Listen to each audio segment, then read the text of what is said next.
Recording in progress.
Morning. Good morning.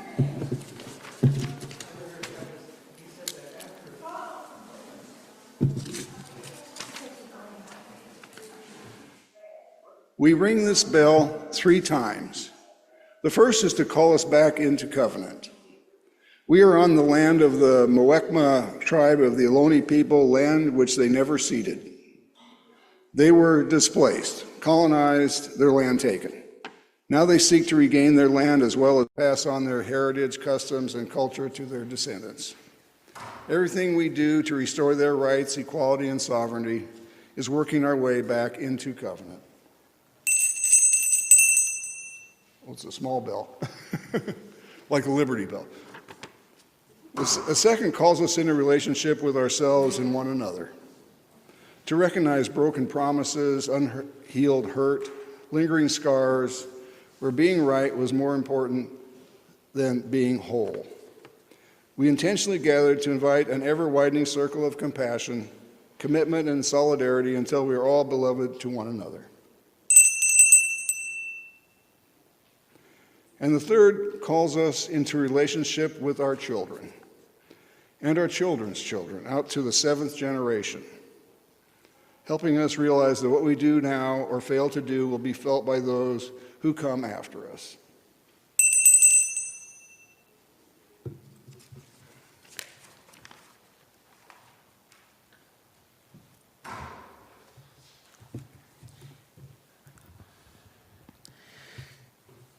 Way back in the mists of time, well, 1983, Janet and I, having just moved to Fremont, were visiting Star King Church up in Hayward to see if it might become our West Coast UU home.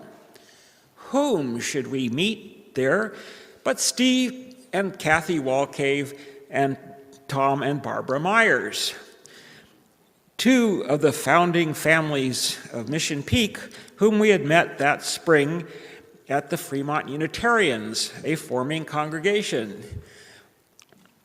while I was interviewing for a job in Fremont. They filled us in on their progress and invited us to an organizing meeting to be held in a couple of weeks. We went, and Janet and I dived right in to helping them and other founding members get Mission Peak off the ground. So I ended up on the committee writing the bylaws, and we worked to craft a set of bylaws that would be consistent with UU principles, especially around governance and democratic inclusion. Don Ramey will discuss aspects of the founding of the United States, and most likely mention that several of the founding fathers were Unitarians, or at least Unitarian adjacent. Although Unitarians weren't as inclusive as they are today, they still were ahead of their time, and some of their values, including freedom of religion, are included in our Constitution. We are as democratic and free a country as we are, thanks to them. Meanwhile, another topic, actually, it won't be, but I got ahead by 2 weeks. But anyway, meanwhile, another topic is the financial support for Mission Peak. Along with other founding families, Janet and I pledged support from the beginning, even before Mission Peak's official incorporation as a nonprofit religious organization. And we, and since Janet's death, I, have continued to support Mission Peak financially and in other ways. While being part of a startup church hasn't made me rich monetarily, the way startup companies sometimes do for their founders, it has given me other riches beyond measure. I am proud of what Mission Peak has become and grateful to all those who have joined us over the years to make it a success. In that spirit of gratitude and joy, let us worship together. And now, let us also light our chalice. So please join me in this unison chalice light that will appear on the screen over my head. The foundation of Mission Peak is love. We are a spiritual community of open minds, nurturing growth and healing in ourselves and all people. Together, we strive to live compassionately and courageously as we work for a nonviolent, just, and sustainable world.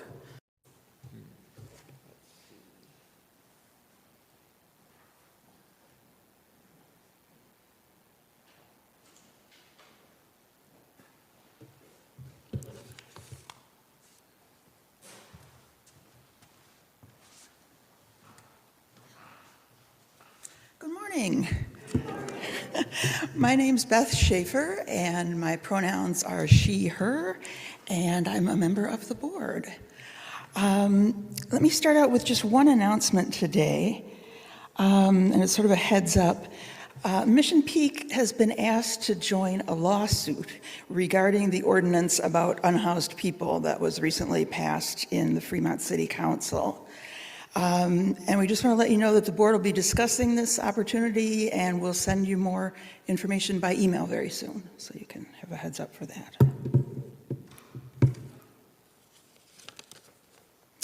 If you're our guest for the first time, we welcome you. Here's a bit of information on how our hybrid services work. We use chat in Zoom or our book near the welcome table to share joys and concerns. These are personal milestones of importance, which will be read aloud in the service. We also have social hour after the service, where we get to visit with one another in breakout rooms, or on the patio, or here in Cole Hall if it's chilly. The worship host will give you more information about this immediately after the service. Someone from our membership team will put a link to our weekly newsletter in chat so you can see all the events coming up. We encourage you to join anything that speaks to you. We also put our welcome email, welcome@mpuuc.org, where you can request a newsletter or other information be sent to you. If you're here in person, our welcome table is right over there, where you can sign up again to receive a newsletter or ask any questions you may have.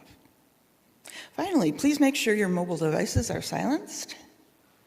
We're so glad to be together today.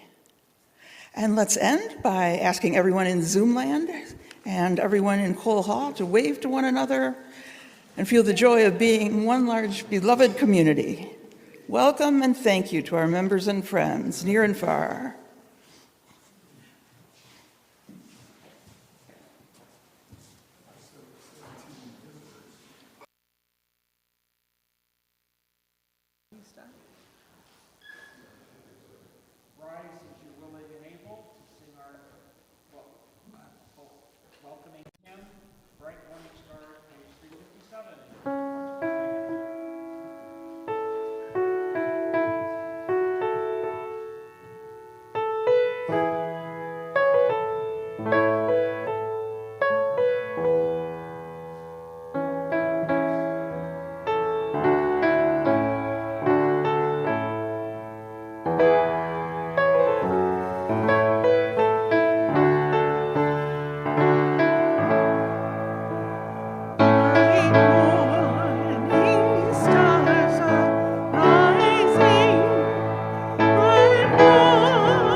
Now it is time for the story for all ages.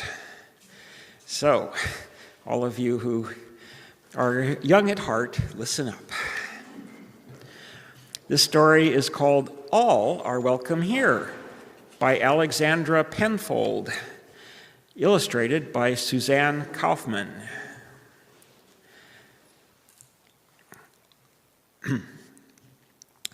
Pencils sharpened in their case, bells are ringing, let's make haste. Schools are beginning, dreams to chase, all are welcome here. No matter how you start your day, what you wear when you play, of course, or if you come from far away, all are welcome here. In our classroom, safe and sound, fears are lost and hope is found. Raise your hand, we'll go around. All are welcome here. Gather now, let's all take part. We'll play music, we'll make art. We'll share stories from the heart. All are welcome here. Time for lunch. What a spread. A dozen different kinds of bread. I don't know which school they went to. I only had pasty white bread in my... But anyway, pass it around till all are fed. All are welcome here. Open doors, rush outside. We will swing, we will slide. We'll have fun side by side. All are welcome here.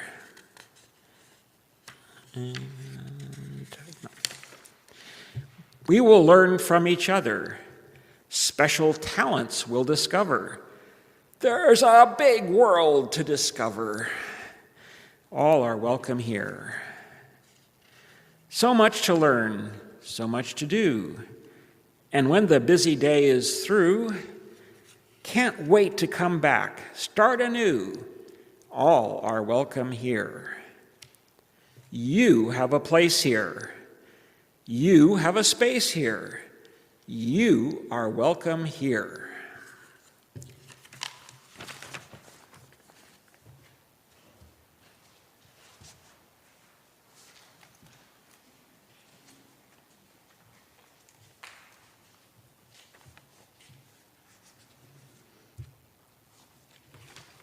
All right, good morning, everybody, both here and in Zoom land. I'm Deanna Alm, and I'm chairing Canvas this year. It's been about 8 years since I did this the last time, and a lot has changed, but some things still remain the same. We are still an intentional community seeking to make ourselves better and to make the world a better place. The way we're expressing that goal this year is reaching for the rainbow. And thank you very much to Don Ramey, who took my quick and ugly sketch on the back of a napkin and turned it into this lovely symbol for us. Our rainbow represents the beauty of our aspirations. What do we want to be, see, and do in this world that is so in need of all we have to offer? You've probably heard of that mnemonic for rainbow colors, Roy G. Biv. Red, orange, yellow, green, blue, indigo, violet. We can use that mnemonic to express the kind of rainbow we're seeking together. R, reorganizing internally. The board is continuing to work on internal reorganization in the hopes of decreasing the burnout of our many volunteers. O, outreach to the community, making our voices heard and our purple t-shirts seen as we call for justice and love in the world around us. Y, youngest members. We want to continue to support Ariel Smith-Iyer and her work with Children's Chapel, making sure that Mission Peak is a loving home for our newest generation. G, generosity. Now, during Canvas, when we say generosity, people's minds first turn to money. And make no mistake, money is vital to this entirely self-supporting congregation. But we're also asking you to look at generosity of time and talent when you think about what you can contribute to our beloved community. What can we all do to strengthen the bonds of love between us? I, individual improvement. This is another big part of what brings us all here. How do we help ourselves become better people? And V, values in action. How do we translate what we say about our beliefs to what we do in the world? You'll be hearing more from me and from other members about Canvas in the days to come. Please start thinking about your contribution for the 2025-2026 congregational year. You will be receiving an email in early March with notes from Reverend Greg, President Beth Schaefer, and me, and you'll be given a link so you can make your pledge online. Also, please mark your calendar and plan to stay for lunch after the service on Sunday, March 9th. We will all enjoy a meal together, have some discussion time, and then you'll be encouraged to complete your pledge online or on paper if you've not done so already. For those who can't attend in person, we are planning a separate Zoom event, and details are going to be sent out soon. So again, I know we all get buried in email, and it's easy to let it slide down to the bottom. I'm as guilty as anybody else. But please do keep an eye out for the email. Please do send me your RSVPs so we can plan appropriately. And we look forward to seeing you at all of these things. Thank you very much.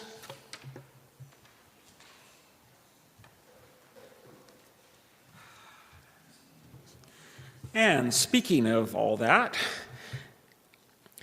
we take up a collection on Sundays, just as we have done since before the official founding of Mission Peak, for the simple reason that our purpose in gathering is for more than ourselves. We want to make sure that the ministries that we need, the ones that infuse worth and dignity into our children, our youth, our programs of learning and leadership, and our ministries of anti-oppression and our work in the larger community are in place to meet the needs of others. We hope you will make a contribution toward these worthy causes by mailing your check to Mission Peak UU congregation at the address on the screen, or you can use the bill pay option in your online banking, or drop your check in the Mission Peak mail slot, or scan the brand new QR code, or pay online with a credit or debit card. Thank you for supporting and sustaining the efforts of our members, friends, and staff. Your contributions make loving, learning, and leadership more possible.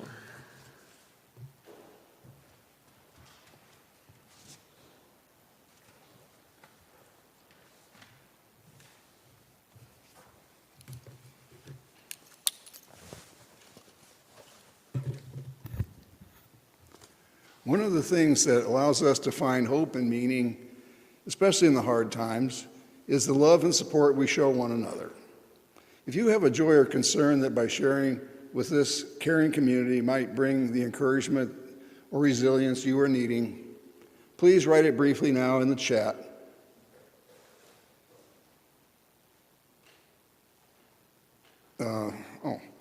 Please write briefly your name and whether your sharing is a joy or concern.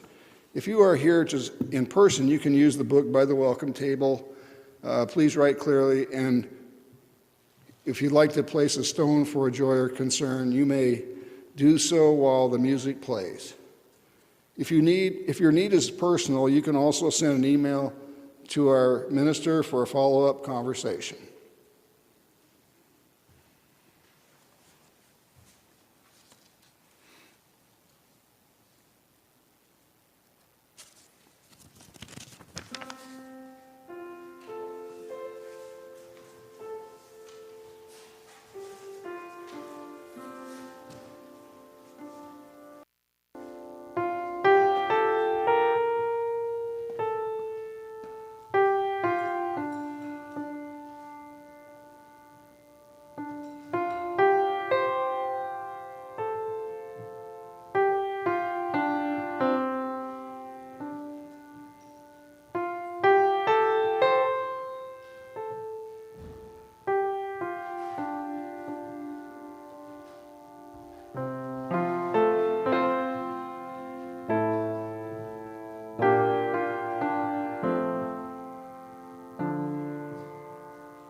humble in purpose over the years.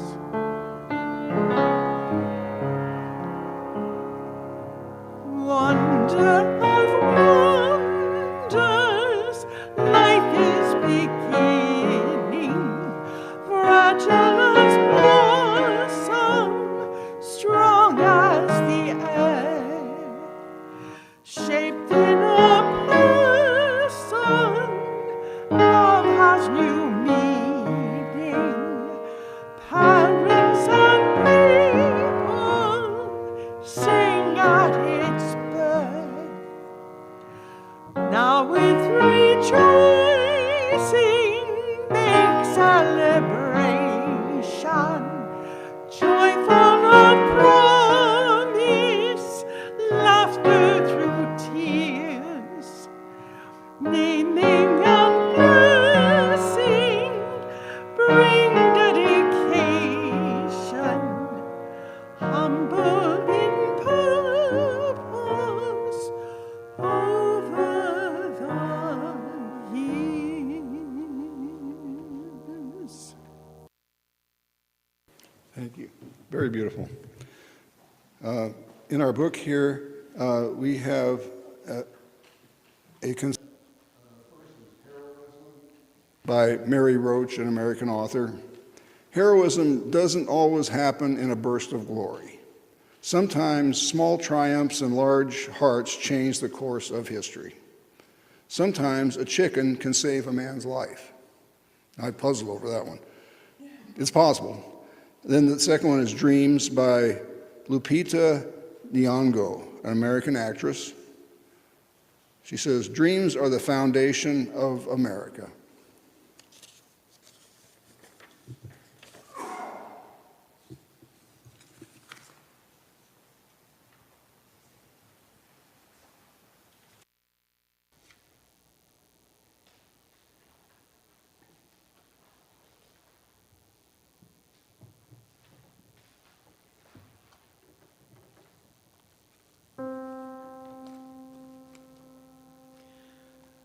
O life that maketh all things new, the blooming earth our thoughts within, our pilgrim's feet would with thy dew in gladness hither turn again.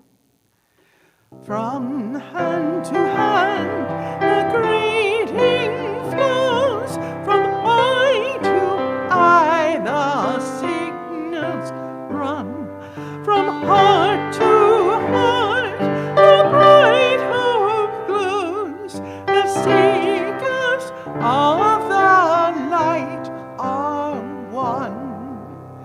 one in the freedom of the truth, one in the joy of paths untrod, one in the soul's perennial youth, one in the larger thought of God.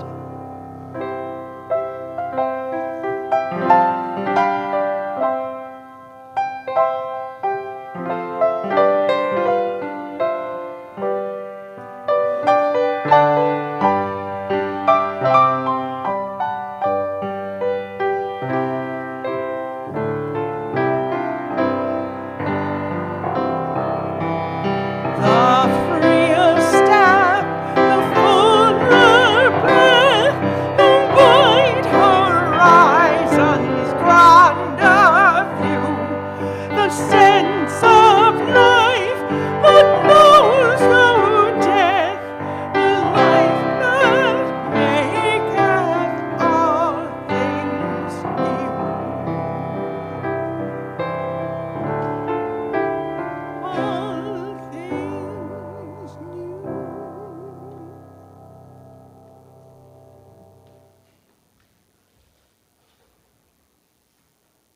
Thank you.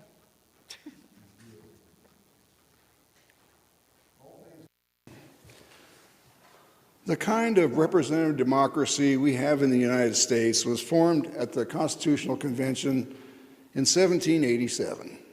It was a new creation, democracy for an entire nation. By 1920, when women won the right to vote, almost all people were enfranchised in America.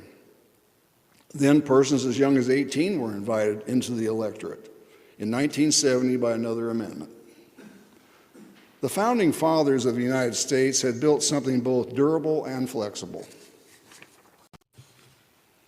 For thousands of years, tribes or small villages assembled to decide things. This could be considered direct democracy. The fact that their body politic was small and made up of similar people made it workable. Then in 507 BC, a form of democracy originated in the city-state of Athens. Democracy means people rule in Greek. It was in response to years of abuse by tyrants. But many adults in Athens were excluded from the demos,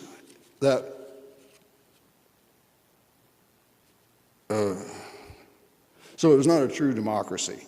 Only male citizens who had completed their military training, about 10 or 15% of the population, could vote. When American democracy appeared on the pages of history, this was something altogether untried, with global consequences.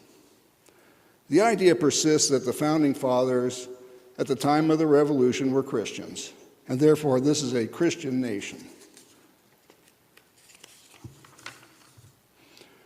Pastors and some politicians like the ring of that, and so the debate over the religious faith of these men, and they were all men, has become a cultural war in the United States. Facts documented by scholars at research universities indicate that the majority of the founding fathers were not Christians but deists or Unitarians. That's D-E-I-S-T. Drawing from the scientific and philosophical works of the Enlightenment, deism was a widespread school of religious thought in America after 1750. Deist belief in God was based on experience and reason rather than revelation or the teachings of any religion. These free thinkers emphasized natural philosophy, that God's existence is revealed through nature. Most of the founders were deists: Thomas Jefferson, James Madison, Benjamin Franklin, James Monroe, Thomas Paine, and Ethan Allen. John Adams was a Unitarian. This denomination believed in God but denied the idea of the Trinity. John Adams claimed, quote, "The government of the United States is not in any sense founded on the Christian religion," end quote. Jefferson sometimes attended Unitarian services as well, but he was never a member of a congregation. Joseph Priestley, the minister of a Unitarian parish in Philadelphia, was Jefferson's good friend. Priestley was an educator, political theorist, an amateur scientist. He is most famous for his discovery of the gas oxygen. The life and morals of Jesus of Nazareth, commonly referred to as the Jefferson Bible, was written by Thomas Jefferson in his later years. The manuscripts were completed in 1820, but it was never published. Jefferson, by cutting and pasting with a razor and glue, extracted numerous sections of the four Gospels as the doctrine of Jesus. Jefferson's condensed composition excludes all miracles and most mentions of the supernatural, including sections about the resurrections and passages that portray Jesus as divine. Jefferson described his project in a letter to John Adams in 1813. Quote, "In extracting the pure principles which he, Jesus, taught, we should have to strip off the artificial vestments in which they have been muffled by priests, who have travestied them into instruments of riches and power to themselves. We must reduce our volume to the simple, the very words only of Jesus. There will be found remaining the most sublime and benevolent code of morals which has ever been offered to man. I have performed this operation for my own use, by cutting verse by verse out of the printed book and arranging the matter which is evidently his, which is easily distinguishable as diamonds in a dunghill. The result is 46 pages of pure and unsophisticated doctrines." End quote. Jefferson also wrote that, quote, "The doctrines which flowed from the lips of Jesus himself are within the comprehension of a child." End quote. Deistic ideas were extremely popular in colleges at the time of the revolutionary generation. Thus, it influenced many educated as well as uneducated males of the time. There were also Christian deists who belonged to regular denominations, but whose thinking was influenced by deism. Not everyone in the pews was there for strictly religious reasons. Colonial churches also served social and even governmental functions in some colonies, such as Virginia. George Washington was an Anglican, although keeping his actual beliefs rather private. But Encyclopedia Britannica classifies him as a Christian deist. His diaries show that he attended services about once a month and would stop in at different denominations, even Quaker or Catholic, while traveling. He ensured that there were chaplains of various denominations to meet the spiritual needs of his soldiers. He also encouraged them to stop swearing and gambling because it was insulting to God, whose favor they especially needed during the war. Throughout his years as a leader in the Army and government, Washington encouraged declaring days of prayer and fasting to seek divine assistance in perilous situations. He also supported days of thanksgiving to thank God for his help.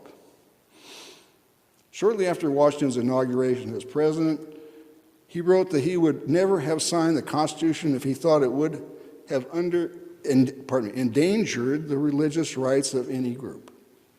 He included Jewish congregations among those who enjoy this inherent natural right, as he called it. Washington's refusal to receive communion in his adult life indicated deistic beliefs to many of his pastors and peers. He was not a strict enough believer to summons a pastor on his deathbed. Only writers years later, or a few revolutionary veterans with cloudy memories, vouched after his death for Washington's orthodoxy. Thomas Paine, the principal American exponent of deism, called Christianity a fable.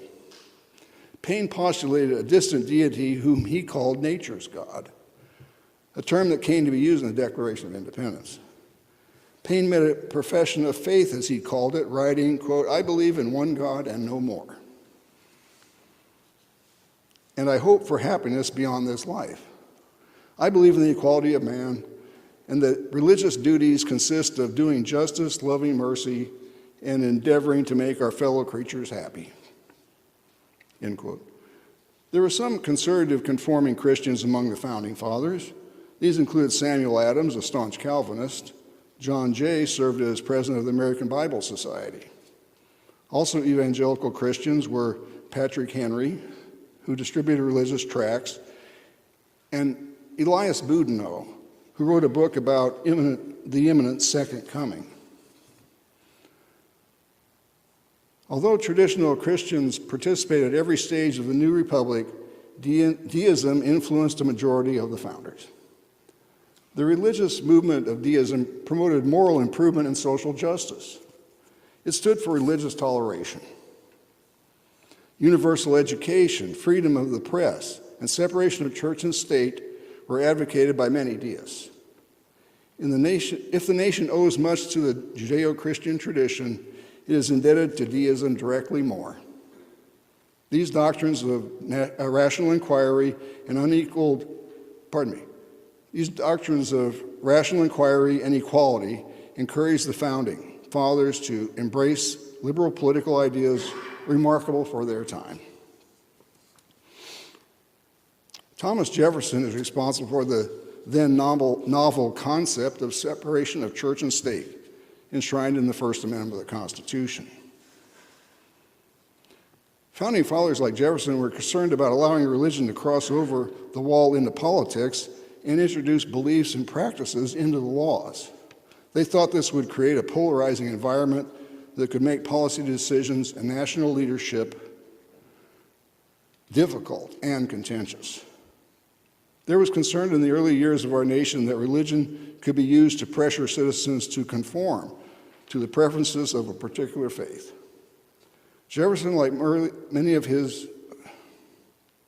Jefferson, like many of the early leaders of the United States, was committed to what he called a secular state. Deism as an intellectual movement declined in the early 1800s. Some of its tenets continued as part of other intellectual traditions and spiritual movements, particularly the Unitarians, an important denomination in the United States and other countries today and back then. The Founding Fathers are often idolized as heroic figures who embody the country's high ideals. But here we enter the realm of mythology. Unpalatable but true is George Washington, the slave master. At age 11, he inherited 11 slaves from his father. At the time of his death in 1799, there were 317 slaves working on Washington's plantation in Virginia. Physical punishment was sporadic but not unheard of at Mount Vernon. Washington whipped, beat, and separated people from their families as punishment. These included his personal assistant, whose plan was thwarted. Washington's slaves took opportunities when possible to escape. These include his personal assistant, whose plan was thwarted, his cook, and Martha, Washington's maid. Both were successful. In truth, George Washington was a miser when it came to his enslaved population. He was notorious for leaving them in rags and hungry and emaciated, and he expected more of them than the average slave owner, especially as he began to use his plantation as a kind of efficiency experiment. Washington closely monitored his enslaved workers' production of farm yield. He also relentlessly punished escaped slaves. If ever there was a man god in American history, it is George Washington. A tall man for his time, he was 6'3", the same size I am. Washington was a great general beloved by his troops. At the Constitutional Convention, he was the presiding officer, encouraging compromise and providing a sense of stability and respectability. When the delegates designed the office of president, they were thinking of someone like George Washington, who was there, right there, in front of them, presiding. In a very real sense, Washington represents America. If he's flawed, America looks flawed. No one wants to hear negative things about him, but it's important to face the truth so America can move towards racial healing. We might not come together in a moment when we all feel like brothers, but we can at least respect each other. Despite having been an enslaver for 56 years, George Washington struggled with the institution as he grew older and wrote of his desire to terminate the practice. At the end of his life, in his 1799 will, Washington made the decision to free all the slaves he owned at the death of his wife, Martha. By itself, this manumission was remarkable, but even more revolutionary was his stipulation that the freed slaves under 20 be taught be taught to read and be trained in some useful occupation. Another myth that must be addressed in Washington and that is the cherry tree. This is one of the oldest legends about him. It is the original, in the original version, George Washington received a hatchet as a gift when he turned 6 years old. He practiced with it on his father's cherry tree, causing some damage. When his father discovered what George had done, he became angry and demanded the truth. Young George bravely confessed, quote, "I cannot tell a lie. I did it with my hatchet," end quote. Washington's father embraced him and declared that his son's honesty was worth more than 1,000 trees.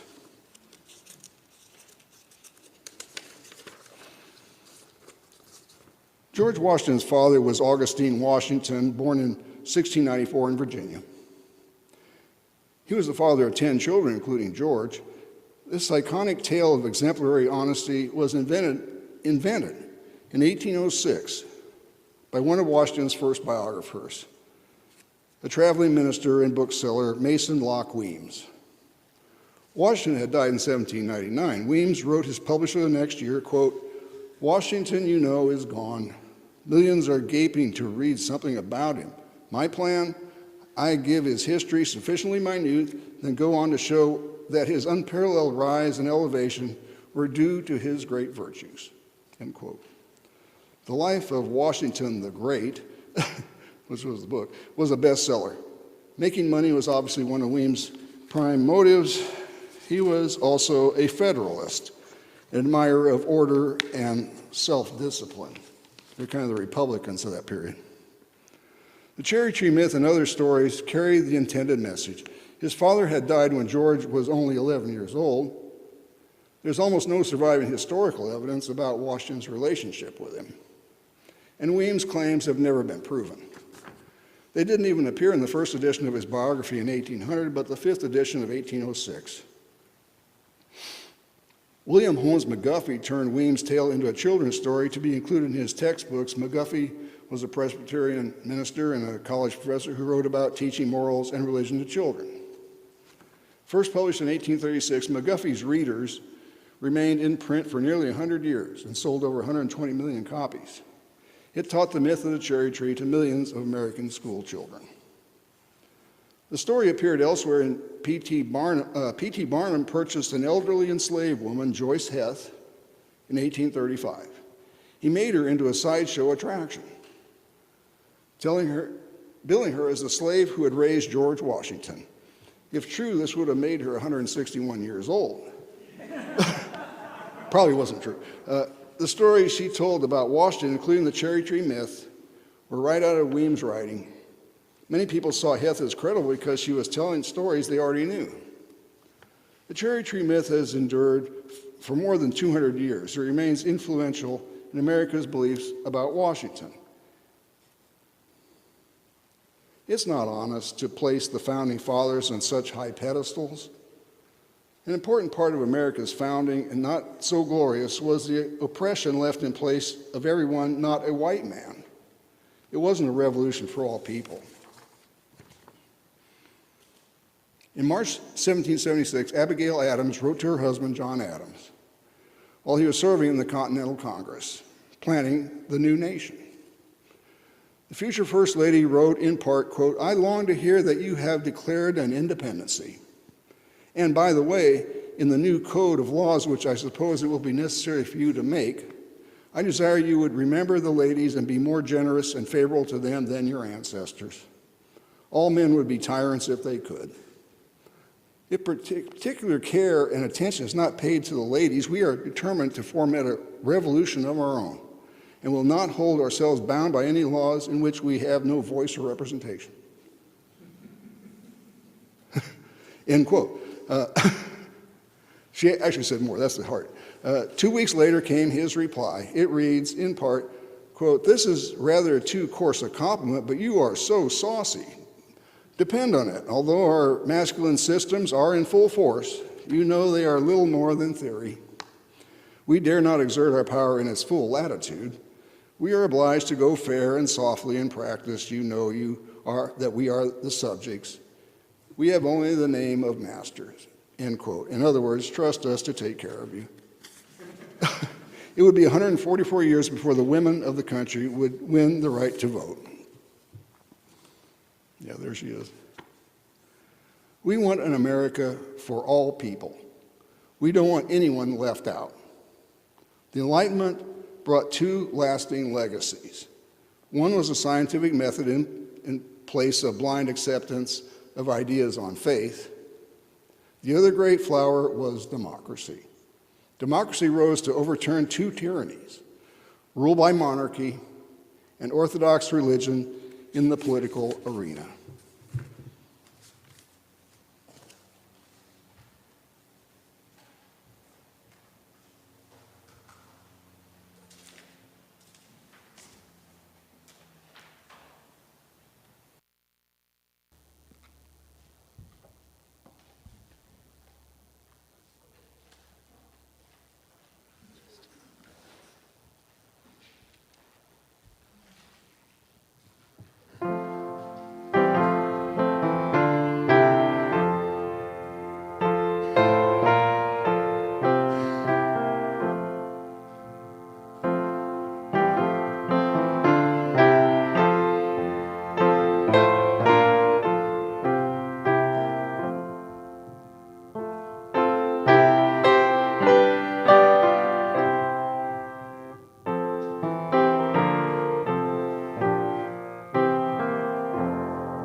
extinguish this flame, but not the light of truth, the warmth of community, or the fire of commitment.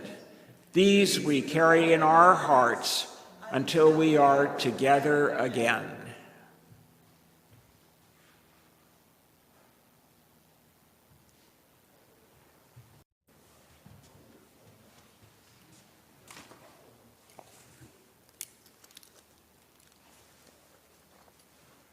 If you wish, you can put your hand on your heart and reach out to the world at large.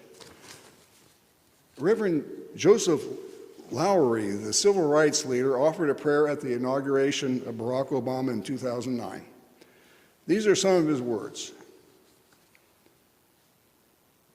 God of our weary years, God of our silent tears, who has brought us thus far along the way, who has, by your might, led us into the light, keep us forever in the path. Shadowed beneath your hand, may we forever stand true to you, O God, and true to our native land.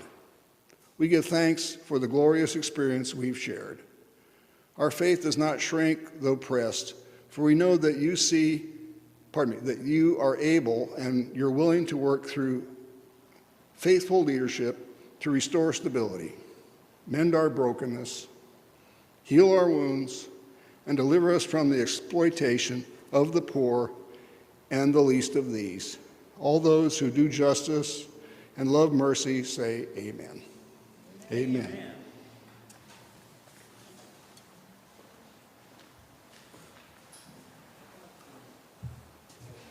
I just want to remind folks that we're having a lunch and learn after the service. So those of you who are here, we'd love to have you participate.